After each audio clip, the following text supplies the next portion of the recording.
Amen. Buksan natin ang ating Bibles. Balikan natin ang Matthew chapter number 6. At babasahin natin verses 5 hanggang doon po tayo sa verse number 15. Amen? Okay. Nagbasa na kayo ng Bible nyo? Kanina? Okay. Dagdagan natin ang pagbabasa. Amen? I read verse 5, you read verse number 6. Let's read with understanding. And when thou prayest, thou shalt not be as the hypocrites are, for they love to pray standing in the synagogues and in the corners of the streets, that they may be seen of men. Verily, I say unto you, they have their reward.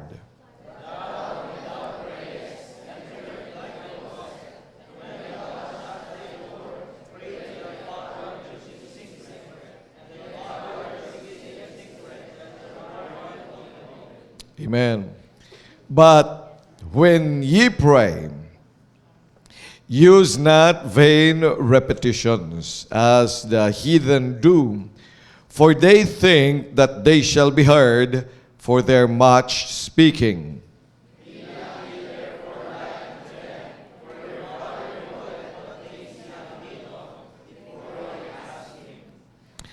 After this manner, therefore, pray ye, Our Father, which art in heaven, hallowed be thy name.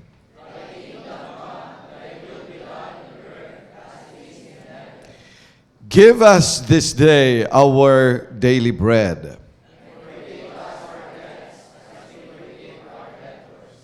And lead us not into temptation, but deliver us from evil. For thine is the kingdom and the power and the glory forever. Amen.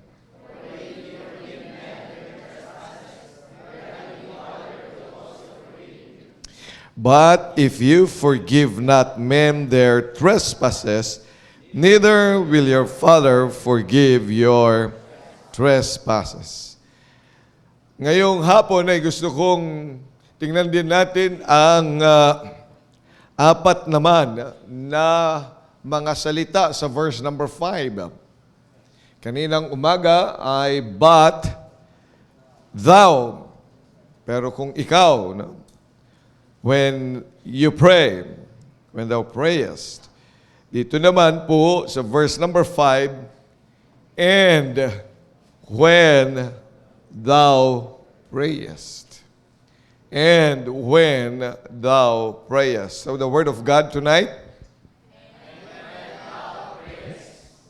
Muli po, dakilang Diyos, maraming salamat sa pagkakataon na amin nga pong bigyang pansin ang pananalangin na ito po, Panginoon, ay hindi maging ritual nga po sa amin o kaya bagay na dahil lamang sa nakagisnan namin. At partner lang ito ng isang bagay na amin pong ginagawa.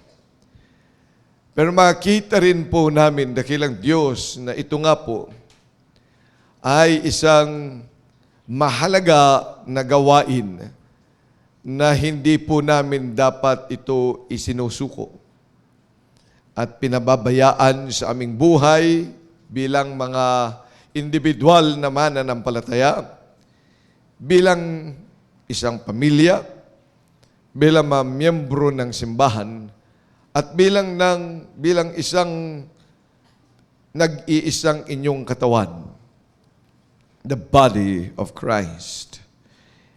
Kaya nga po hinihiling ko na maunawa namin kung bakit Panginoong Diyos na maging ang mga nauna na mga mananampalataya ay hindi nila ito iniwan kahit pa mayroon mga naging problema sa kanila nga pong mga gawain at buhay. At hindi nila po ito naging second choice, but it was always be their first. Hindi po yung maging last resort ng isang mananampalataya, ng isang simbahan, o kaya ng isang pamilya. But always be, and will always be, the priority of our lives. Maraming salamat pong muli sa pagkakataong ito. Patawad sa aming pagkakasala at pagkukulang, Holy Spirit of God. Muli po, let the truth in this, thy word, burn in our hearts. And Holy Spirit, convict us to elevate our love for prayer. In Jesus' name we pray. Amen. Okay, please stretch a little bit and then bakit ba kasi ang amen ang ibig sabihin ng iba ay upo na, no? Amen. Sit down. Okay, take your seats. And when thou prayest. Alam nyo, napakahalaga yung pagkaunawa natin sa text natin ngayon. Ano? Kasi yan po ay naakibat doon sa, kasi yung salitang end, di ba? Pag sa end, ibig sabihin mayroon pang isa pa na ginagawa. Di ba? So, kung titingnan natin ay verse 5 na yan, at marami din mga pinagkakaabalahan ang mga kinakausap ng Panginoon dito. Remember that verses 1 to 4 ng chapter 6 ay yung nakagisnan na rin nila na ituro sa kanila ng kanilang pamilya, ng kanilang bansa. Practice na talaga nila yun. Yung tumulong. Yung magbigay ng alms. Yan, yung alms, yung limos ba? Limos, tulong. Okay. Ang pagbibigay ay iba sa limos, no? Amen. Alms giving, ito ay para sa mga gusto nating tulungan.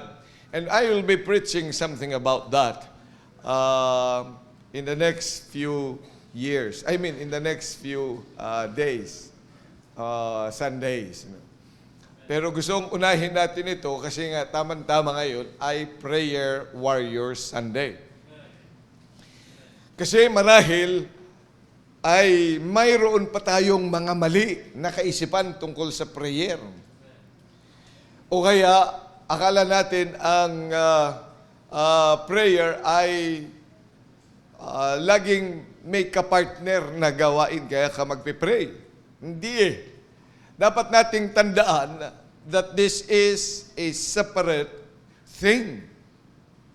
Kasi although he says, and when thou prayest, gusto maunawa natin na sa totoo sa Acts o ang Panginoon mismo, He spent time in praying.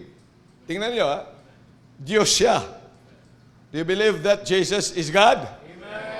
Pag hindi ka pa rin naniniwala, ewan ko na lang kung sino nagligtas sa iyo kasi ang tagapagligtas, Diyos. Dahil ang tagapagligtas dapat perfect.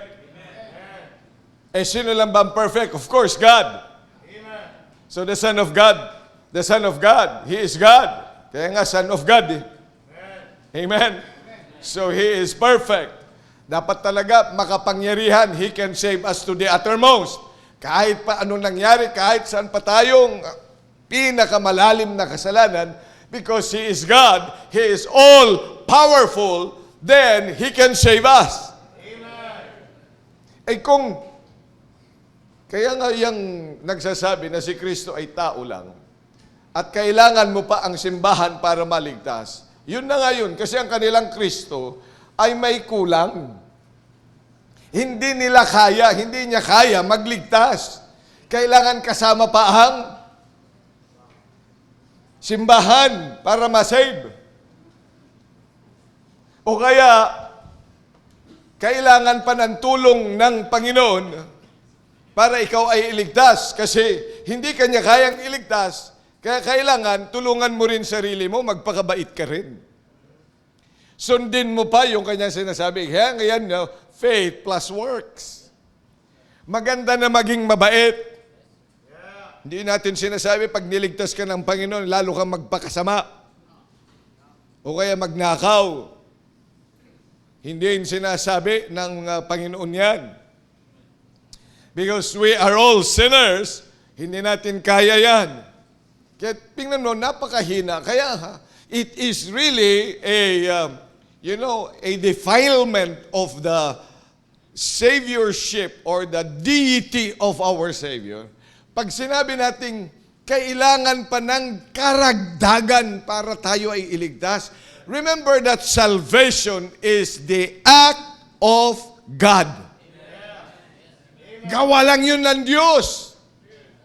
And Jesus is our Savior.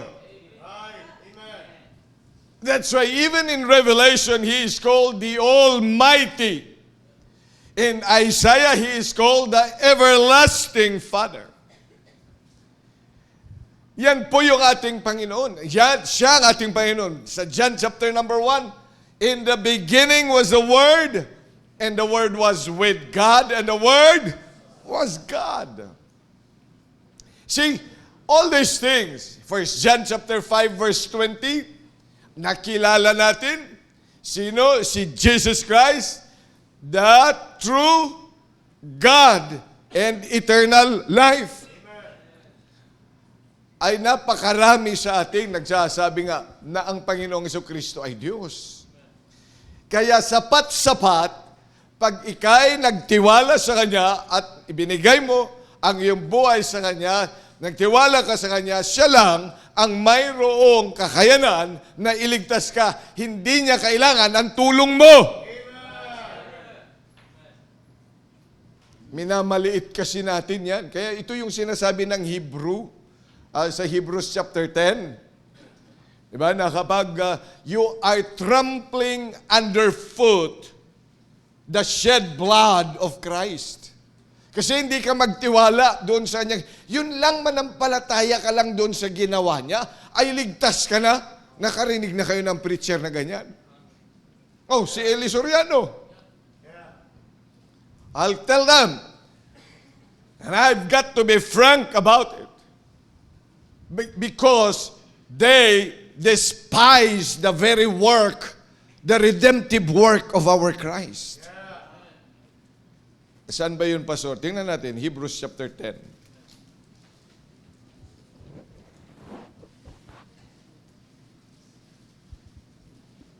Ayan o, sabi sa verse number 29.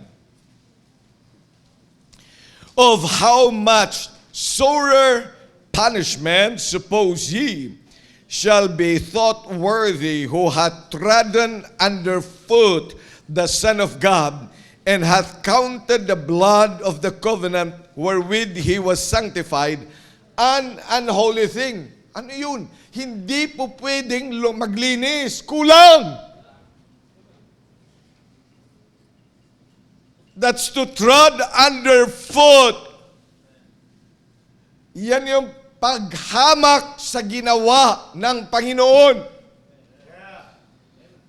Kapag ang isang nagsasabi ay hindi sapat na manampalataya lang doon sa ginawa ni Kristo, kailangan pa ng dagdag sa mga bagay na yan. You are treading underfoot, counting the blood of the covenant wherewith he was sanctified an unholy thing, and what? Hath done despite unto the Spirit of grace. See, mayroon na biyaya ng Diyos. Yan yung biyaya ng Panginoon. We do not deserve it.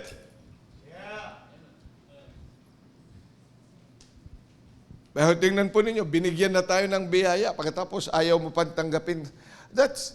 Kaya hindi sila maligtas-ligtas. Yan yung pagtanggi mo sa banal na Espiritu. That you will not really believe with all your heart that Jesus can save you from the uttermost. Amen? Kaya po matibay dapat ang pananalig natin. Kaya kung nandito ka at hindi matibay ang pananalig mo sa kaligtasan mo, ewan ko na lang sa'yo. Masyado mong minaliit ang kakayanan ng ating Panginoong Hesukristo. Amen? Kaya tayo magpasalamat na we have a great, great Savior. Amen? Having said that, having known that this is our Savior, God Himself, all-powerful. Sabihin lang niya, His words are so powerful. He created all, everything. Pero tingnan po ninyo, when He came on earth, He showed to us that we should pray because He Himself prayed. Kung siya nga mismo, sa bawat buhay niya, early in the morning, He would pray. Tulog pa ang lahat. Nagpe-pray siya. Down in the evening, after all His works, pinagpahinga na niya sila lahat. Nanalangin pa rin siya. He went to a mountain to pray. Amen? You see, in everything, noong bubuhayan niya si Lazarus, pwede naman niya sabihin, Lazarus, come forth! But he still prayed. When he was on the cross hanging, he still prayed. Kaya kung ikaw ay Kristiyano nagsasabi, ikaw ay anak ng Diyos, pagkatapos ay sasabihin mo, I'm so busy, I'm so busy to pray. I'm so engulfed with my problems, with my challenges. Ang dami ko talaga problema, hindi ko na maisip, hindi ko na alam ang gagawin ko. Aba, pagkatapos waka prayer. Dahil ang dami mong babasahin. Ang dami mong mga kailangan i-submit bukas. Next week, punong-puno ako ng gawain. I have not even a spare time. I have no space. Pero ang Panginoon, He had time to pray. Amen? Kaya tanong ko sa iyo, kumusta naman prayer life mo? Yan ang prayer life mo. Kaya sa ngayong hapon na ito, ay kung hindi tama yung prayer life at priority mo sa buhay, secondary lang ang panalangin sa iyo, mag-isip-isip ka na. Gawin mong prioridad yan sa buhay mo. Amen? At bilang isang simbahan, ganun din. Kaya tayo may prayer meeting. Prioridad dapat talaga natin yan. Ulitin ko. If individually, kung nakikita mo na yung prayer life mo ay secondary, ayusin mo ngayon, nagkakasala ka. Masyado mong ibinaba yun. Samantalang ang Panginoong Hesukristo muna mismo. He is God, all-powerful, all-knowing, omniscient, and unchangeable. The same yesterday, today, and forever. Wala siyang mga pangangailangan because He is the source of all our needs. He is a God of provision. He owns everything. And yet, this Jesus prayed. Pagkatapos ang lakas ng loob natin sabihin, busy ako. Wala na akong time mag-pray. Wow, ang galing mo sa Diyos. Wala ka na ngang alam, hindi ka pa nagpipray. Mahina ka na nga, hindi ka pa rin nagpipray. Ayun lahat na nga ay alam niya, kasi kahit yung puso natin, kahit magsabay-sabay pa ang lahat, pagsamasamahin lahat yan, alam niya yung mga nangyayari, pero nagpray pa rin. Kayang-kaya nga niyang gawin ang lahat, even without praying, He will just say a word and everything will be done. Pero nagpray pa rin. Pwede naman niyang hindi na pakainin ang tao, sabihin lang niya, mabusog kayo. Sa tingin niyo, kayang gawin niyo ng Panginoon? Oh. Mabusog ka na. O, di busog ka na.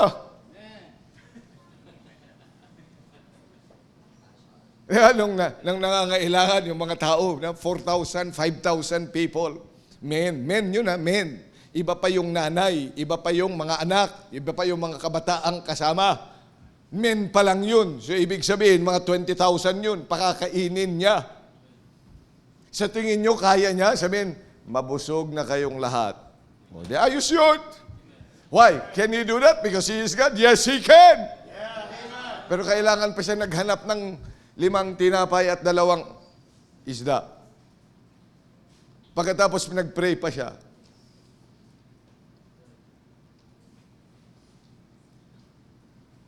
Tapos tayo, wala namang kakayanan. This is the job of Superman. Isip. May isip naman tayong ginawa at ibinigay ng Diyos, kaya kailangan mag-isip-isip. Kaya iisip mo, ano nagawa mo? Kung nag-pray ka.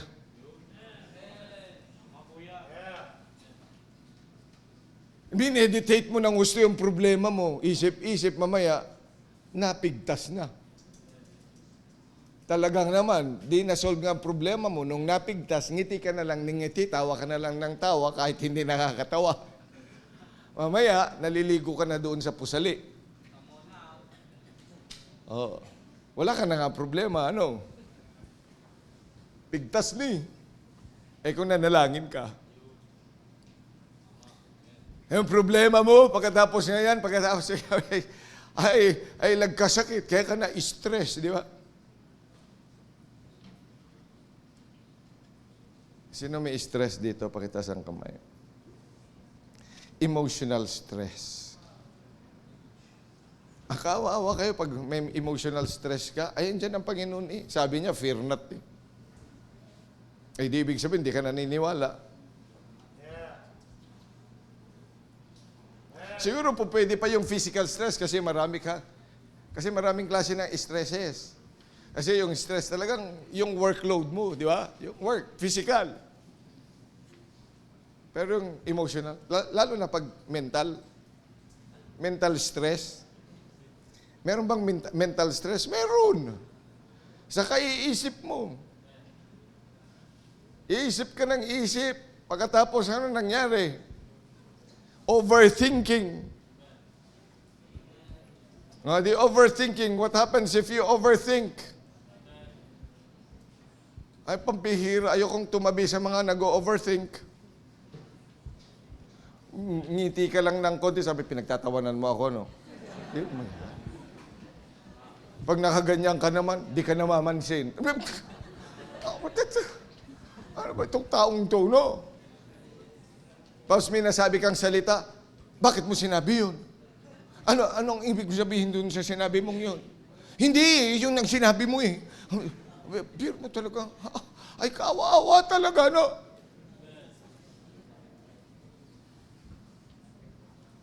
Ba't di ka na lang nag-pray?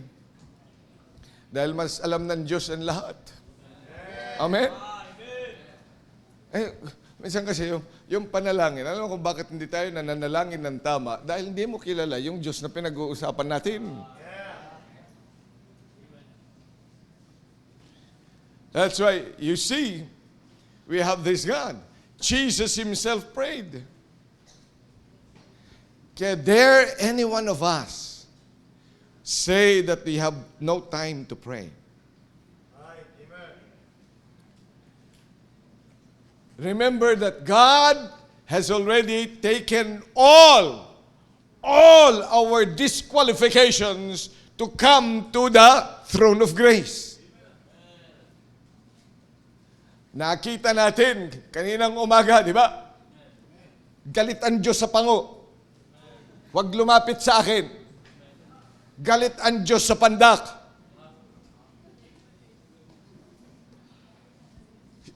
Maliwanag naman sa inyo ang salita. Shall not approach.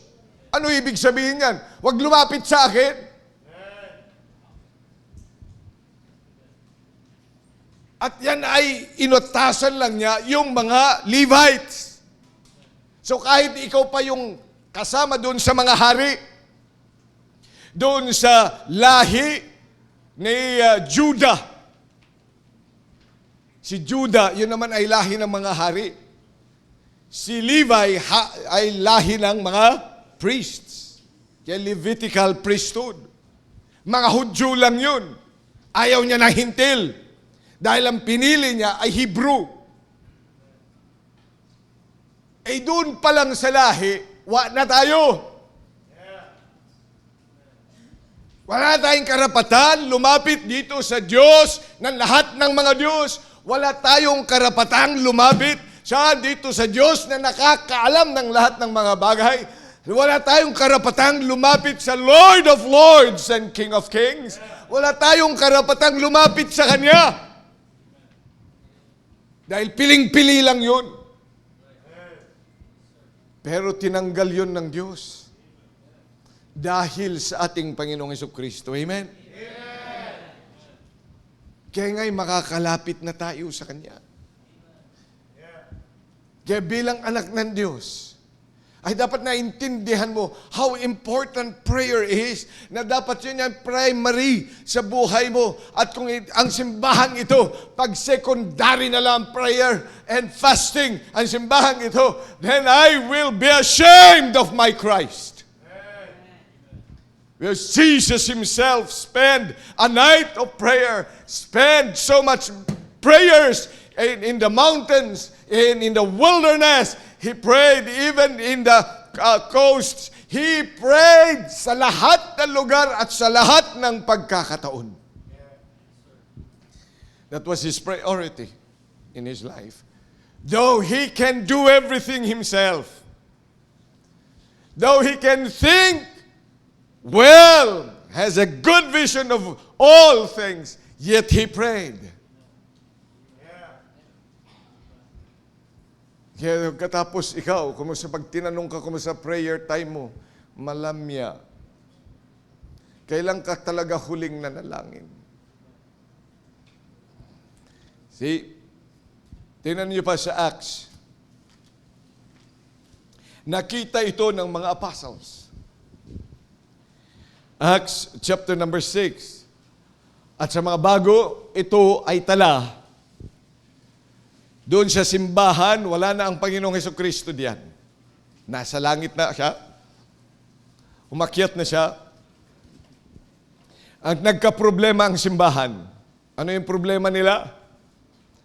Ang problema diyan sa Acts chapter 6, kasi ang practice doon sa first church, lahat ngayon ng kanilang mga ari-arian, yun na yan, ibinigay, inilagak sa simbahan. Kumbaga, lahat sila ay nandoon sa simbahan. Wow, sa templo, no? Galing naman, no? Lahat full-time. Kaya, siyempre, may mga rasyon. May daily ministration, tawag niyan. Hindi yan daily menstruation. Daily ministration. Sa mga nagpapakain, ay marami silang balo. Noong unang panahon, ang balo, pag nawalan talaga yan ng asawa, ay wala yan trabaho, wala yang pera. Wala yan. Pagkatapos nagloko pa yung anak, ay kaawa-awa lalo. Pero ngayon, pag balo, pinakamayaman sa lahat. Lalo na kung ang asawa ay mayroong insurance. Kaya tiyakin mo muna pag mag-aasawa ka, Luz, kung mayroon siyang insurance. Kung assurance lang, assurance. Okay, so mga insurance na yan, no? Pagkatapos multi-million, pambihira. Oo. Ay, hindi talagang mapapasayo yun, no? Noon, hindi naman ganyan. Nandun silang lahat. Kaya may kainan talaga doon, pambihira na. Kung napakalaki, mga ilan kaya sila dito, no? At this point in time, about 3,000. Andun silang lahat.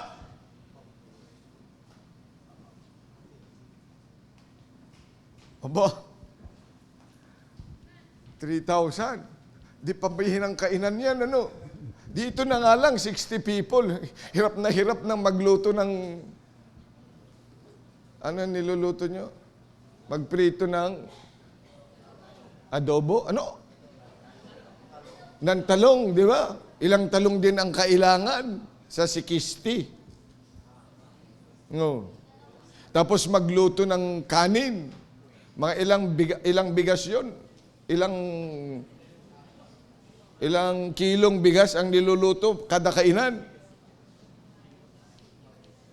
Oh, ninyo kain lang kayo ng kain, di ba? Pero hindi nyo inaalam kung gaano kalaki at karami yan. Tapos gusto nyo pang extra unli. Oh. Pag ang dami, pambihira, no? Ang dami. Tapos hihingi pa na ice cream.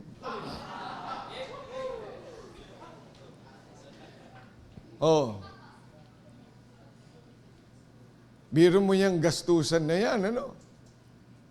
Tapos pag nagsabay-sabay kumain, di ba? Lalo na kapag yan ay nandun na sa, sa isang mahabang dining, pambira, tapos ay kamayan, pambira.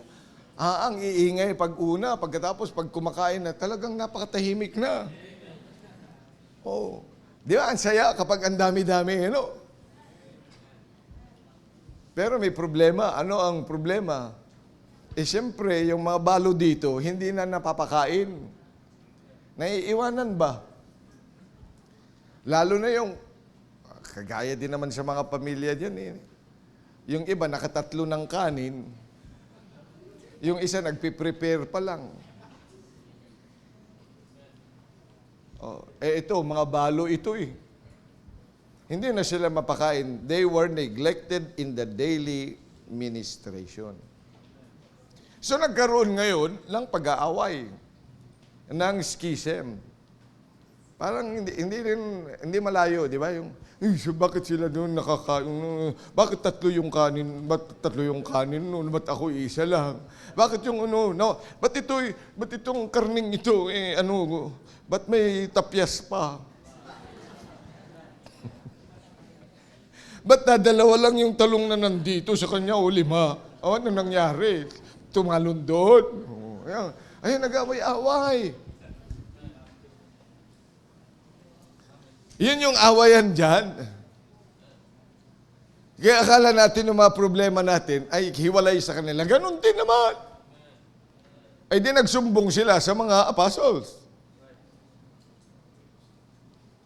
Nagsumbong sila kay pastor. Pastor, siya po, yung dami-dami niyang kinakain lagi, tamad-tamad. Pagkakain na, pag mayroon ng merienda, tsaka lang nadating.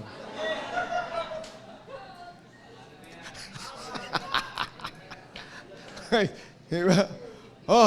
Makikita mo sa umpisa, nandyan silang lahat. Pagkatapos ay mawawala na, isa-isa nawawala. Ay mag-isa na lang po yung nagtutuloy nun sa pagpapalitada at saka ganyan. Pagkatapos pag may darating na yung merienda, dumadami na, nagiging kanina, sabi kay Nora, 5 lang kami, ngayon 9 na. Nagagalit na yung nagluluto. Sabi, 10 lang itong aking prepare, bakit naging 12 na kailangan? Yun din yung problema dito. Dinala pa yung sa kanilang leader. Pero anong sagot nila? Verse number 3. Ano sabi niya, verse number 2. Then the 12 called the multitude of the disciples unto them and said, It is not reason that we should leave the word of God and serve tables. Wherefore, brethren, look ye out among you 7 men of honest report, full of Holy Ghost and wisdom, whom we may appoint over this business. Verse 4. Everybody, read, go. But we will give ourselves continually to see. Because there is a priority.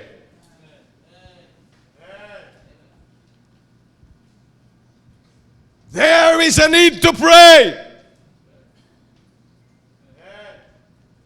Pagkatapos sasabihin mo, may problema ako, hindi na ako makapanalangin. Mga kapatid, mukhang taliwas ang iyong kaisipan sa pananalangin. Baguhin mo na ngayon. Amen? Prioridad yan sa buhay natin. So, ang sinabi ng Panginoon, and when you pray, do not think that it is just a partner of something else. It is not a partner of something else. It is supposed to be a priority of our lives. Kaya ka nagpe-pray kapag may sakit na. Kaya nagpe-pray kapag may problema na. Kaya tingnan niyo yung sabi ng mga apostles, we will give ourselves continually. Kasi yun na yung gawain nila. Iyon yung kanilang ginagawa. Sapagkat yun ang kailangan sa gawain ng Diyos. Remember that before the church was established, Jesus prayed all night. Saan yun, Pastor? Luke chapter 6. Tingnan niyo mga kapatid. Luke chapter number 6. Luke chapter 6. Sa verse number 13, yan po yung organization. Yan yung tala na inorganize ng Panginoon, yung simbahan. So, paano nag-organize? Yan, sabi niya, and when it was day, He called unto Him His disciples. Yan yun. Asan dyan ang church, Pastor? Yan na yun. Look at the words, ladies and gentlemen. Called unto Him His disciples. Sa maikling salita, church yun. Assembly. Pag tinawag ang mga disciples unto Him, tinawag, nag-meeting sila. Ano ibig sabihin? Nag-assemble sila. Therefore, this is the assembly. And this is the church. Diyan din po yung kinukuha ng mga kailangan pa ng Greek. Para maintindihan mo na church, the Greek is ekklesia. It means called out ones. Ayan na sa Bible, hindi mo na kinakailan pumunta sa Greek. Andyan na yan. Hindi na kinakailangan, alam mo, hindi nyo maalam na ang church ay ekklesia. Which means called out ones. Ayan na nga, Jesus called unto Him His disciples. Mga tinawag niya sa Kanya. Nag-assemble sila. Sa araw na yun, tinawag niya sila. Amen. Nag-assemble. O ano pang ginawa ng Panginoon when they assembled? He chose, and of them, He chose 12, whom He also named. Okay, sa inyo, sa dami nyo, 12, itong 12, ito ang mga apostles. Ito ang mga witnesses, eyewitnesses. Pag tiningnan mo sa 1 Corinthians chapter 12, 1 Corinthians chapter 12, ano ibig sabihin? Paano sinabing yan ang organization? Ano ba yung organization? Ay di, inorganize, isinet mo siya, di ba? Ano sabi ng 28? And God hath set some in the church. First, apostles. You see, He set some. Ano yung word na set? Organize. Set the table. Hindi iayos mo na. Inayos niya yung mga disciples. Inayos niya yung simbahan. So He set first apostles. Kaya yung Luke chapter number 6 is the organization of that very first Baptist church. He is the pastor. Pero before He did that, Luke chapter number 6 again. Anong sabi? Balikan natin, Luke chapter 6. Balik. Verse number 12. Verse number 12, yes. And it came to pass in those days that He went out into a mountain to pray and continued all night in prayer to God. Nag-round the clock prayer ang Panginoon. Siya lang mag-isa.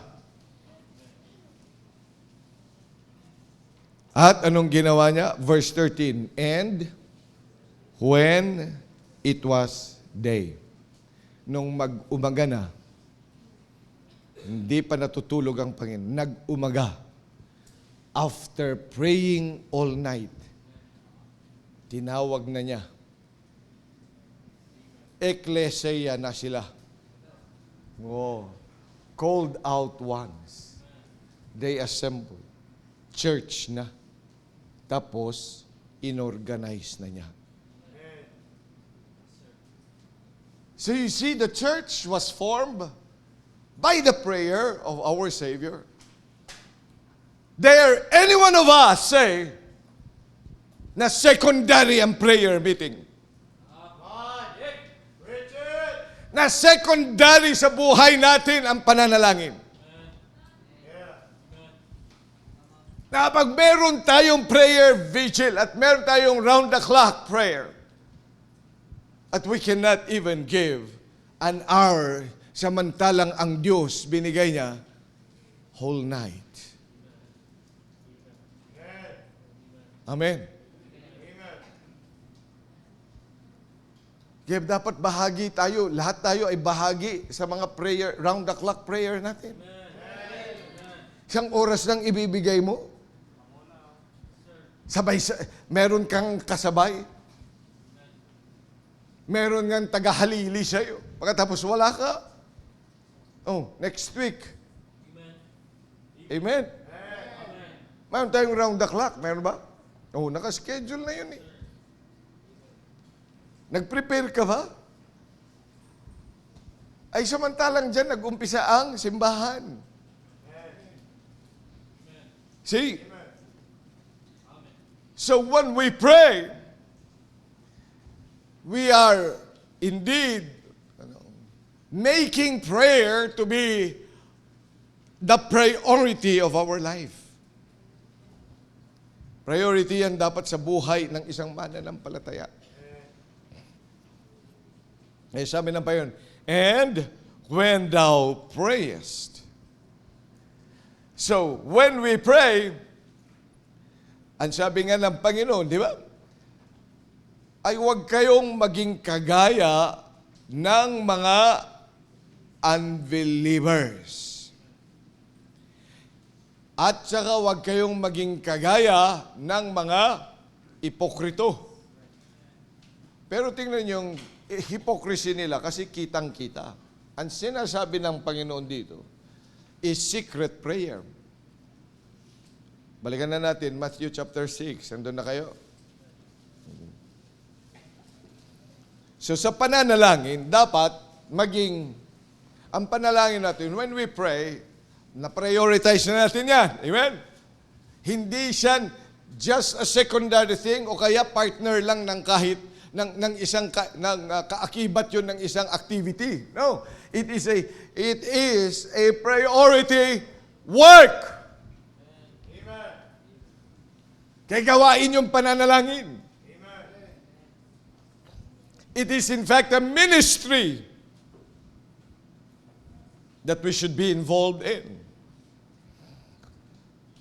Ano ang sabi pa nga ng Panginoon? When thou prayest, dapat you should pray in secret. Huwag yung masyadong pakitang tao. Ano ibig diyan sabihin na secret? Well, pwede siguro secret, talagang walang nakakakita sa'yo. But the word secret is more than walang nakakakita. Ano ibig sabihin niya? Something that is sincere. Kasi minsan magpe-pray tayo, and we pray publicly. Tingnan po ninyo, pag nagpe-pray ka, pag hiniling ka mag-pray, di ba nagpe-prepare ka pa? Ano kaya sasabihin ko? Ang bihira, speech. Ako'y pinagpe-pray ni Pastor. Anong gagawin ko? Ay di mag-pray ka na sincero. Ang gagawin pa natin kasi, di ba, minsan pag public, baka mali yung grammar ko. Oh, holy and the wonderful God who created the heavens and the universe. It is you, O God. Prepare ka.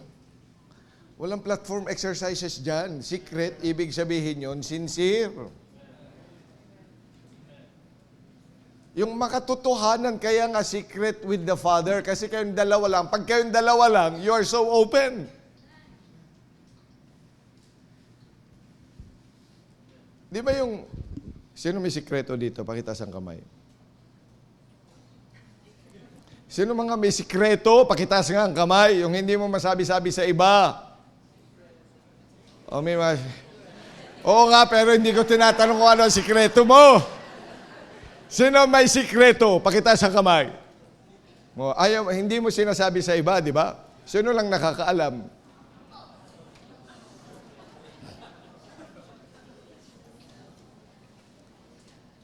Someone whom you trust so much. Amen?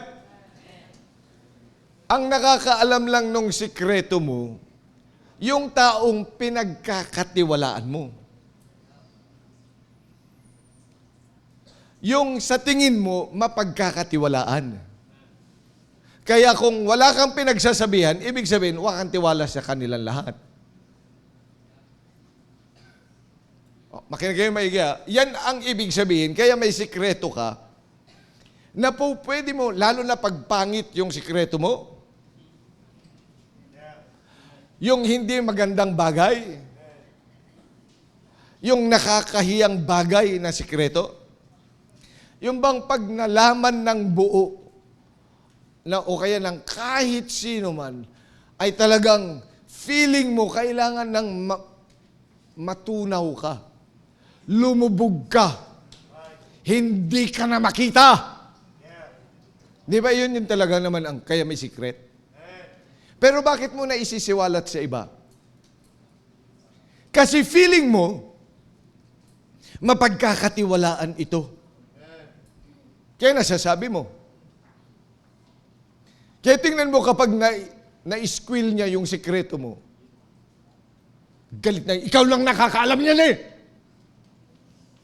Ba't alam ni Mama? Ba't nakarating na doon sa Maynila? Sinabi ko lang sa'yo sa bayog. Di ba nag-aaway tayo? Ikaw lang pinagkatiwalaan ko. Yan ang buhay ko. Pag nalaman nila lahat, wala na akong mukhang ihaharap sa kanila. That's the nature of secret. Kaya mo na i-dish out sa taong yan because you love that person and you trust that person. Kaya nung sinabi ng Panginoon, when you pray, pray in secret, it was that there must really be a great, great trust with the Father. Amen. Yan ang panalangin.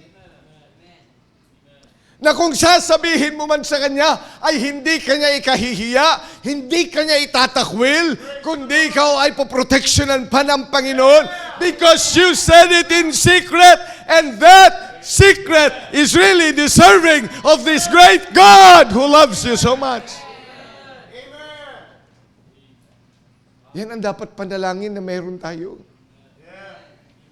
Kaya ka nga nakakaiyak sa Kanya. Kaya nga kahit kung minsan mali-mali, parang mali-mali na yung sinasabi mo, hindi mo maintindihan. At hindi niya naiintindihan, there is groaning in the heart na hindi mo maintindihan kung yun ba talaga yung hinihingi mo.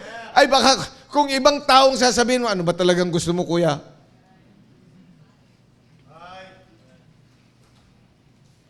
Pero ang Panginoon naiintindihan niya. That He makes intercession with us.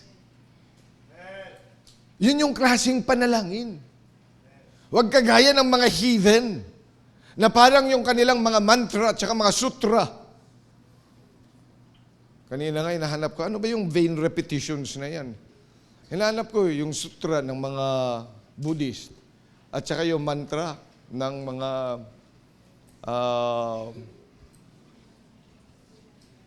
yung Hare Krishna. Mga Hindu, oo. Ngayon sila, meron silang mga mini-memorize. Pagkatapos may mga may mga gumagamit. Sabi nila, yun pala ay mga recitation yun para mag-invite ka ng mga energy sa buhay mo. Oo, biro mo yan. Yung mga nire-recite nila, feeling nila magic. O kaya ginamit yan sa rosaryo. May magic yun eh. Yan. Kumbaga, sasabi mo kasasabi, kahit hindi mo na, wala na yan sa loob mo, kasi sinasabi mo lang ng sinasabi. Hail Mary, full of grace, the Lord is with thee, blessed art among women, blessed art. Pagkatapos, pag gumanyan yung track, mumurahin mo yung, pagkatapos, balik ka na Hail Mary, full of grace, the Lord is with thee. Ay, hindi ako nagsasabi ng nanloloko, katotohanan kasi katabi ko yung madre noon. Sabi ko, nagpe-pray. Sasabihin ko sana nga, alam nyo, ako'y tuwan-tuwa sa inyong sincerity. Ay, nagpe-pray pa rin siya. Yan, talo pa nga ako, hindi nga ako nagpe-pray noon eh. Kaya medyo napag-pray na rin ako. Sabi na, ano ba, ipagpe-pray ko dito, ipagpe-pray ko at church, pagpe-pray ko ganyan. Kasi sila nagpe-pray, helmet, ganun ang ganun. Ayan, no. Pagkatapos naman, tawa-tawa na ang tawa, pero hindi naman tayo nagpe-pray, di ba? Napahiya ako mismo. Diyan, nagpray ako. Pero sila talagang vampira. Nung biglang nag-pray nung ganyan, napaganyan kasi talaga, napasagsag siyang ganyan. Di binura niya yung driver. Talaga, ang lutong, mga kapatid. Ay, talong-talo pa talaga yung chicharon galing sa pililya. Yung pagkinagat mo niya, bihira. Yun yung pagkasabi niya. Pagkatapos, parang wala lang sa kanya. Nung mamura niya, gano'n na yan. Diretso na naman. Iyon yung mga vain repetitions. Hindi naman masama that you repeat your prayer. Even Jesus Christ prayed 3 times the same words. But He was sincere. He was so open with the Father. Biro mo, sasabihin niya, if thou be willing, take this cup from me. Parang, nagdadalawang isip na ba ang Panginoong Hesukristo doon? He was so trusting to the Father that He could talk this way.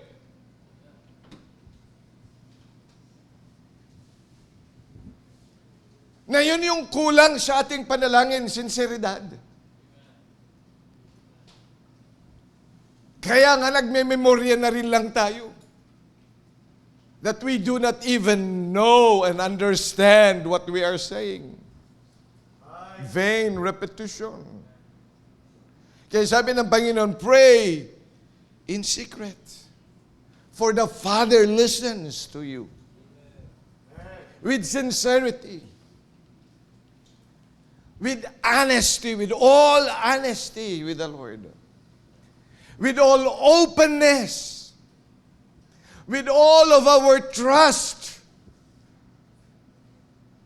na hindi niyan tatakpan ang kanyang tenga. He would really do something else. I mean, he would pray. Kaya sabi ng Panginoon, so when you pray in secret. Pray trusting the Father listens to you. Huwag kang magbalat kayo sa Panginoon. Maraming nagbabalat kayo. Ano ba talaga kasi ang laman ng puso mo? Kaya nga bukal yun sa iyong puso sa pananalangin. Huwag kang masyadong maging structural sa ating prayer. Let us be open to our God and talk with Him, notwithstanding who the people you are with. Marami kasi, akala natin ang sumasagot ng panalangin ay yung mga nakikinig sa iyo. Kaya gusto natin na medyo magandang pakinggan, pagkatapos, sasabihin ng butiki,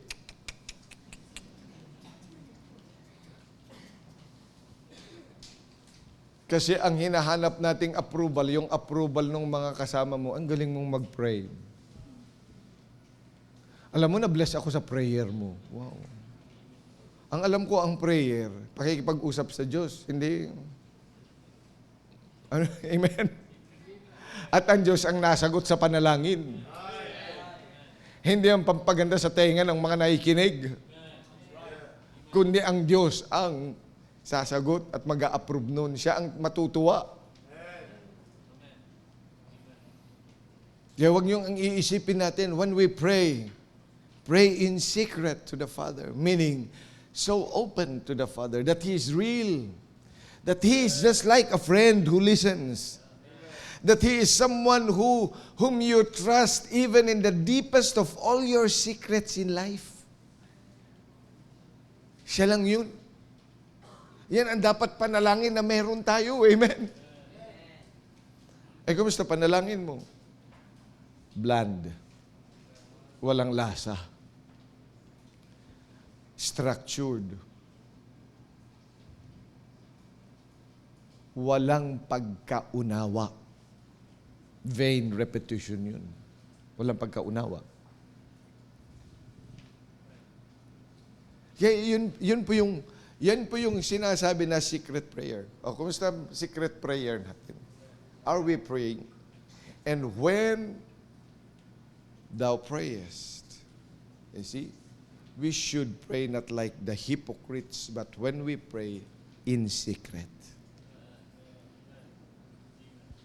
Meaning, so honest with the Lord. So trusting that the Lord will listen. Na kung parang nakakahiya para sa iba, pero sa Kanya, it would be really joy just listening to you and to me. Natutuwa ang Panginoon. Kahit nga, di ba pang sa mga bata din yan? Pagkapanganak, sa mga Pagkatapos, nire-record pa natin yung unang salita. Hinahanap ko na yung unang salita ni Martha noon salita. Ano nga ba yun? Nanay, andun pa ba sa'yo? Ni-record ko yun eh. Kasi, kagandang bata to. Oh. Lalo na nung lumalaki, tsaka hanggang ngayon. Pagkatapos, yung bang tuwan-tuwa ka kahit kung minsan minsan pa ngayon nagsasalita ng, hindi ko naman maintindihan. Tuwan-tuwa lang ako na napakinggan siya. Ang dami niyang kinukwentuhan. Hindi ko alam kung sinong kinukwentuhan. Nagsasalita mag-isa. Oh. Parang si Nia. Sabi ko, salita mag-isa doon. No? Pero hindi mo naman maintindihan, mag-i-English, pero hindi mo naman maintindihan. Pero alam mo, yung tatay, tuwan-tuwang makinig.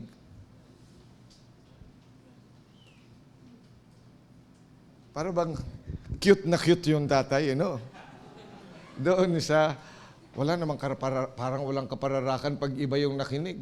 Ano daw? Ano daw? Ano daw? But you see, if I look at that in our relationship with the Father, ako nga, hindi naman masyadong babait na tatay. But my God who is in heaven, who is the Father, I have a Father in heaven. Kung ako ganun na lang yung tuwa sa mga unang mga salita, kahit hindi maintindihan, kahit minsan ay mali-mali, and yet the Father is delighted. Kaya sabi ng Panginoon, and when thou prayest, pray in secrets. Be honest with the Lord. Siya lang ang mapagkakatiwalaan mo. Kaya nga ngayong gabi, how's your prayer time? Do we pray in secret? Do we treat it as a priority in our lives? Hindi lang ka-partner ng isang bagay, gagawa ka, magpe-pray kapag may gagawin ka. But you pray because prayer is really a priority even of our God.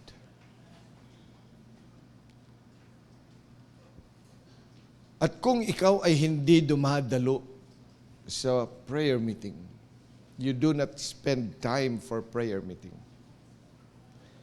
I think, and I know with all my heart, that you have missed the point of prayer. Binuo ang ating simbahan. Magmula doon pa sa paumpisa, with the prayer of our Christ. Ipinakita niya papaanong kahalagahan ng panalangin. And now He is teaching that we can be so open with Him. Pagkatapos, aalis ka sa tahanang ito, wala kang decision to make prayer your priority in life. Sayang yung isang oras natin. Pero kung ikaw ay anak ng Diyos, would you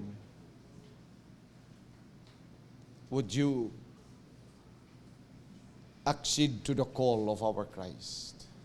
And when thou prayest. Let's all stand up, please. Muli po, dakilang Diyos, kami nagpapasalamat sa inyong salita. Pagpalain mo po ang bagay na ito na inyong itinuro sa amin, na kapag kami nanalangin, ay makita namin how important it is that you have prioritized it. Makita po namin that you yourself, who is God, who actually needs nothing, but you showed us that we should be praying. At pinakita mo rin po that you have made the church and you prayed overnight bago mo nga po tawagin ang inyong mga disciples and organize the church and make the church as it is. At ganun din po ipinakita mo that you are willing indeed as our Father, that we can trust even with our secrets, things that we cannot tell others. Panginoon, tulungan niyo po ang bawat isa sa amin to really make prayer our priority in our lives. Na huwag po namin itong pababayaan. Kaya manguna ka maging sa invitation sa pangalan ng Panginoong Hesus. Habang tinutugtog ang awiting panyaya. I know the Lord has been talking with you. Bakit hindi natin improve ang ating prayer time dito sa altar?